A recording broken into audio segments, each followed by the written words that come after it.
Eu já te adianto que as ações da Uzi Minas estão hoje com baita de um desconto, seja comparando ela com outros pares do setor, seja comparando ela com a média de toda a bolsa de valores. Porém, se existe tanto desconto assim, será que o mercado começa a enxergar algum risco muito acima do comum? Ou parece que é de fato uma grande oportunidade de investimento? Para ter essa resposta aqui nesse vídeo, eu vou te convidar a assistir até o final. Não se esquecendo de deixar aqui o like nesse vídeo, se inscrever no canal, porque assim que você ajuda o meu canal a crescer e a poder espalhar esse conteúdo para mais investidores. Então, conto muito com a sua ajuda.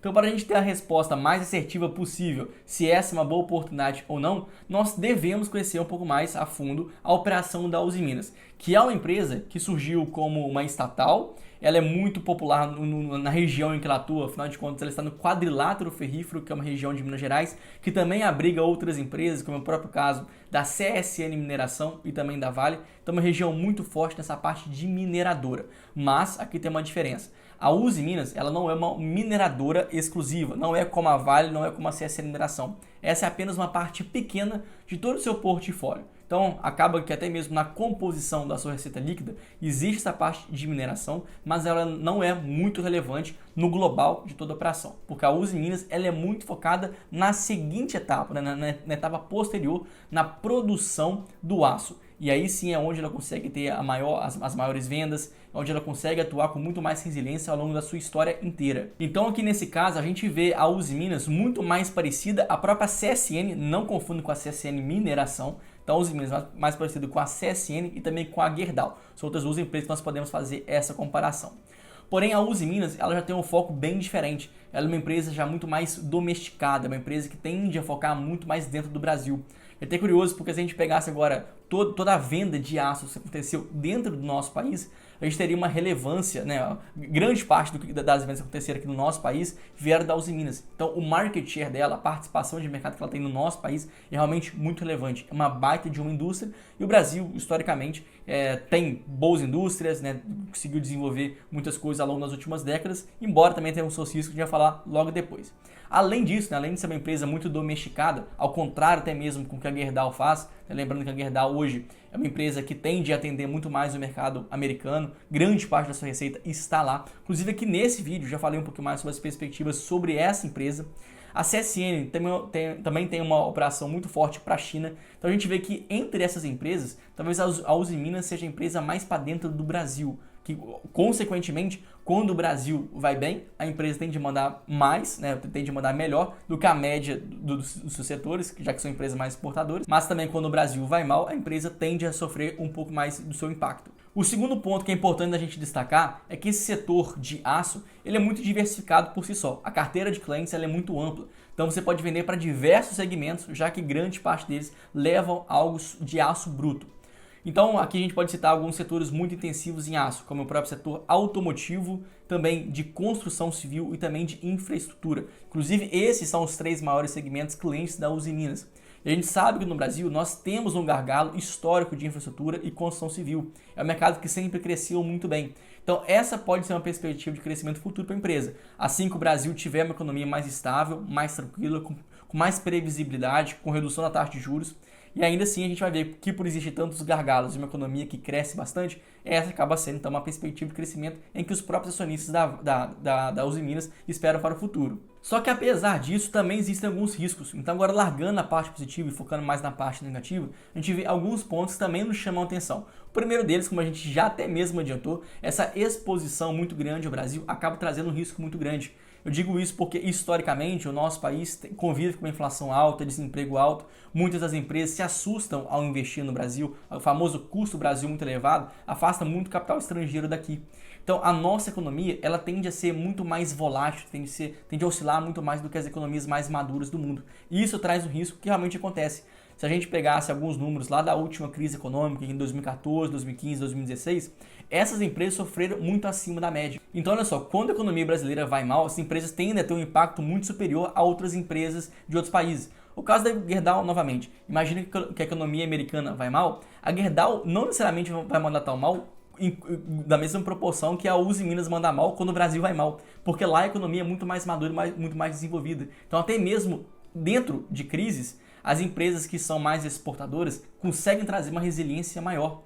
Além do mais, seria muito interessante a gente ver a Uzi Minas com uma carteira mais diversificada geograficamente. Porque às vezes, se o Brasil está mal, e isso vai acontecer ainda durante muitas e muitas vezes, seria interessante ela aproveitar daquela sua mesma operação e fazer arbitragens. Então o Brasil está mal, ela vai lá e pode vender para a China, vende para os Estados Unidos, vende para a Europa, só que ela é uma empresa muito domesticada, então acaba sendo prejudicada durante esses ciclos econômicos. Geralmente a gente vê que essas empresas comoditizadas, exceção da Uzi Minas, tem realmente essa carteira diversificada geograficamente, o que seria muito bom para todas elas, mas a Uzi Minas acaba sendo um risco muito forte. O segundo ponto, até puxando esse primeiro gancho aqui do mercado brasileiro, também envolve o setor automotivo, que ainda hoje é o maior setor, a maior parte dos clientes da Uzi Minas. Por que eu digo que esse é um problema? Porque a indústria brasileira, ela sempre foi muito forte aqui nesse mercado. Já tem pelo menos 2 décadas que a gente tem muitos incentivos fiscais, tributários para essas empresas, mas a gente vê que ao longo dos últimos anos, esse cenário tem começado a se reverter. A gente perdeu posição entre os maiores países produtores de automóveis. A gente viu que recentemente a Ford saiu do Brasil. Então, se a gente imaginar que o principal cliente da Uzi Minas é o setor automotivo, e o setor automotivo aos poucos tem freado, tem reduzido um pouco sua produção aqui no Brasil, a gente pode esperar uma menor demanda desse setor. E você imagina que se isso se repetir com mais empresas automotivas, mais a empresa vai sofrer impacto na sua receita, porque vai ter menos vendas acontecendo. Isso, de fato, é muito perigoso. Então eu gostaria de ter receitas diversificadas geograficamente, mas também diversificadas em classes de segmento, de classes e nichos de clientes diferentes, porque assim seria a melhor forma da empresa mitigar, reduzir todo o seu risco. O segundo ponto que não me agrada muito é a sua estrutura não verticalizada. Eu digo isso porque, mesmo que a Uzi Minas tenha hoje a sua operação também em mineração, mas a mineração só abastece 20% da sua capacidade produtiva na siderurgia. E isso é ruim pelo fato de que essas empresas que atuam com commodities, elas não têm vantagens competitivas. Não tem um aço que vai ser muito melhor do que outras empresas do setor. Então não tem nada distingue o seu material do material que uma outra siderúrgica produz. Então, a única coisa que diferencia uma empresa da outra é a sua estrutura de custos. Quem que é mais competitiva? Quem consegue fazer aquela mesma tonelada de aço a um preço muito inferior? Então, você, por não ter uma estrutura verticalizada, você já tende a ter uma estrutura de custos pior. Você já tende a gastar mais dinheiro somente nessa produção. Porque ao invés de você mesmo alimentar a sua produção com o próprio minério de ferro que você extraiu, você tem que comprar isso de outras empresas. Isso já é um custo. E mais, a gente vê que os ciclos das commodities acabam também interferindo bastante, porque às vezes essas empresas, a Uzi Minas, por não ser uma empresa verticalizada, não consegue repassar totalmente seus custos ao longo da cadeia. Então às vezes ela já comprou minério de ferro mais caro, porque a matéria-prima já subiu bastante, mas ela não consegue repassar aquilo ao longo da cadeia produtiva, porque às vezes a alta foi tão grande, e foi não só no minério de ferro, mas também pode ter sido no coque, no carvão, que são as outras matérias-primas, e aí começa a virar aquele bolo de neve. Então seria interessante, até pensando pelo lado, não só do volume de vendas que ela poderia ter. Então fica claro que se a Uzi Minas fosse uma empresa verticalizada, ela já conseguiria economizar bastante no seu custo do produto vendido, já teria uma margem bruta muito superior ao que ela tem hoje. Então esse de fato é um desafio que eu vejo na Uzi Minas, que é muito difícil de corrigir, sabendo que ela não tem perspectivas de ampliar tanto assim sua parte de mineração.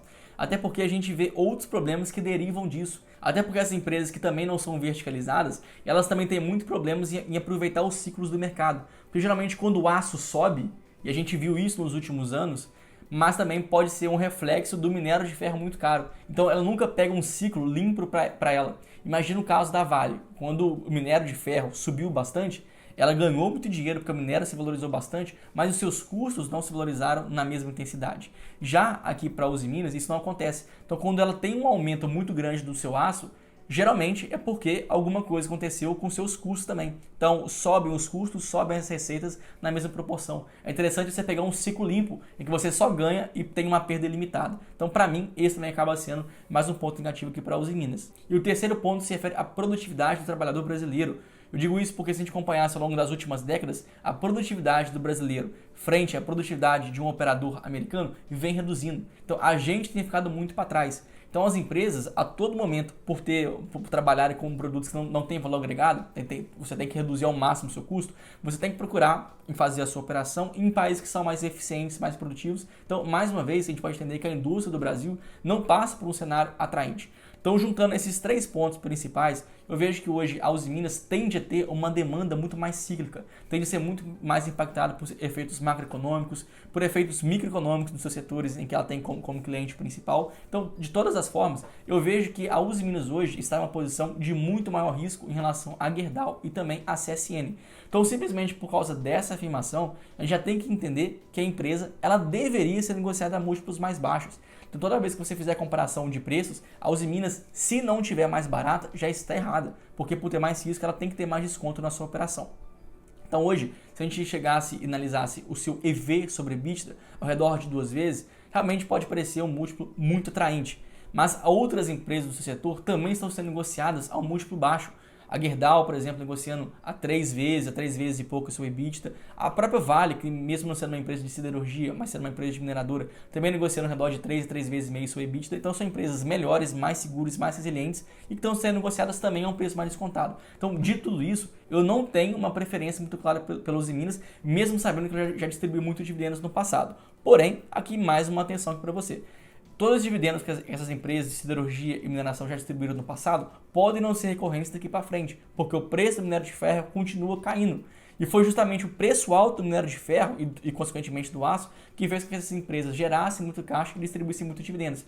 Mas o cenário também começa a ficar para trás. Então, esse é mais um ponto de atenção. Se você está comprando ou querendo comprar os Usiminas somente por causa dos dividendos, muita atenção. Isso pode não mais se repetir. Então, de tudo isso, eu não tenho ali não tenho um gosto muito acurado para investir nas ações da Usiminas, mas obviamente essa não é uma recomendação de compra. Se você entende que as ações estão baratas a ponto de compensar o risco que a empresa tem, vá em frente. Essa aqui não é uma recomendação de compra, é simplesmente uma análise didática dessa companhia. Inclusive, espero que você tenha gostado. Chegamos agora ao final desse vídeo. Espero você lá na próxima. Valeu!